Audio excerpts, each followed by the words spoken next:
Sur les i avec Olivier Delamarche. Bonjour Olivier. Bonjour Cédric. Associé et gérant chez Platinium Gestion.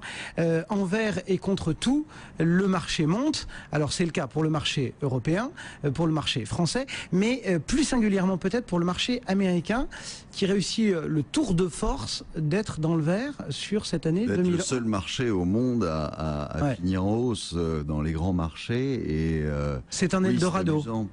Oh non, c'est pas un Eldorado, c'est Monsieur Bernanke qui déverse encore ses billets de Monopoly pour essayer de tenir la chose et pour essayer d'être le seul marché qui finisse à peu près bien, en tout cas. Tout le monde y met du sien, même le Congrès a repoussé encore un petit peu. Encore une minute, Monsieur le Bourreau. Ce qui est amusant, c'est de voir les statistiques tomber mauvaises.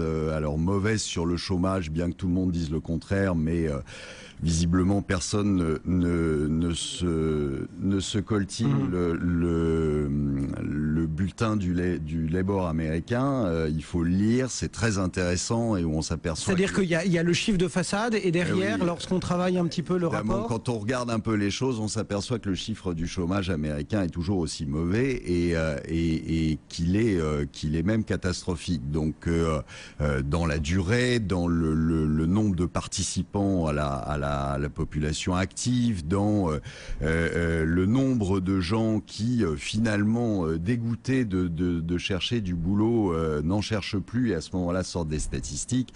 Enfin bon, on est aujourd'hui, c'est pas parce que vous avez quelques dizaines de milliers d'Américains qui sont engagés pour tenir la porte des grands magasins pendant la période de Noël. Mais ça sont les variations saisonnières. Qui vont être virés le 4 janvier, qu'il faut crier victoire sur le front du chômage aux États-Unis. Donc il faut crier victoire sur rien, c'est ça le problème. C'est-à-dire que tous les chiffres américains, on s'aperçoit qu'ils sont soit faux, soit révisés en très forte baisse, mais 2 ans plus tard, donc tout le monde s'en fiche. Les chiffres de l'immobilier américain dans les ventes de logements, ils ont été révisés dernièrement de 15%. C'est pas rien sur les 3 dernières années. Donc on revient non pas aux ventes de 2000 comme on le pensait, mais aux ventes de 1995. C'est pathétique. Et ça, c'est sur tous les chiffres. On vous sort un PIB, le premier PIB pour le 3e trimestre, on vous le sort à 2,5. Donc tout le monde est content. Puis on finit à 1,8.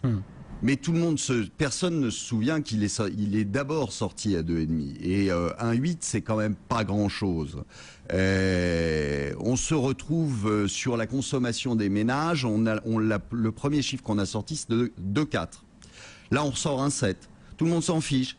Mais on avait crié victoire en disant la consommation américaine, qu'est-ce qu'elle se tient bien. Non, elle se tient pas bien. Vous disiez que le marché américain progressait grâce à Bernanke. N'empêche que Bernanke, il va peut-être se faire tordre le bras par les Chinois et les Japonais. Vous me disiez en préparant que Pékin et Tokyo sont en train de se mettre d'accord pour libeller leurs échanges hors dollar, c'est ça? Oui, ça, c'est-à-dire.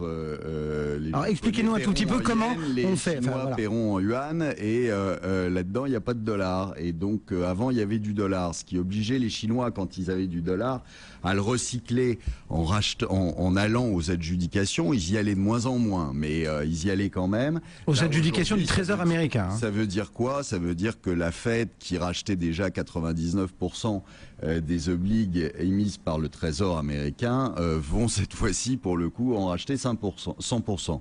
Bon, donc c'est ce que je dis depuis longtemps, c'est un changement de poche, mais c'est le même pantalon et donc finalement ça crée pas de richesse tout ça. Donc ça veut dire quoi? Ça veut dire que vous avez très probablement une récession à venir aux États-Unis dans les mois qui viennent, ce qui veut dire que le marché américain est définitivement trop haut, de 40 à 50%. Trop haut sur les indices. La semaine prochaine, on aura tourné la page de 2011. On parlera de la perte du AAA français pour notre première chronique 2012.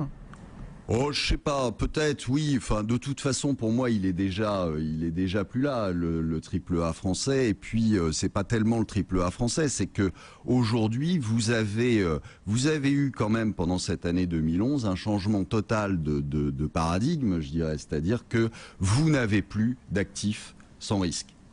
Ça n'existe plus. Donc, ce qui était noté AAA, ce qui voulait dire que vous pouviez acheter un actif sans les risque, yeux fermés, voilà. Ça n'existe plus nulle part au monde. Donc, à partir de ce moment-là, le fait de s'interroger sur quand on va perdre notre AAA et si on va rester en perspective négative ou pas, c'est un faux problème. Il n'y a plus d'actifs sans risque depuis 2011, donc il n'y a plus aucune raison pour qu'il y ait un AAA nulle part. On voit que les deux plus grosses provinces chinoises ne payent plus les intérêts de leurs emprunts, donc même en Chine, si vous voulez, on est en banqueroute. Alors maintenant, on a l'habitude de ne plus appeler les choses par leur nom, ça fait déjà un moment, mais quand on ne paye plus les intérêts d'un emprunt, c'est qu'on est en faillite, c'est qu'on est en banqueroute.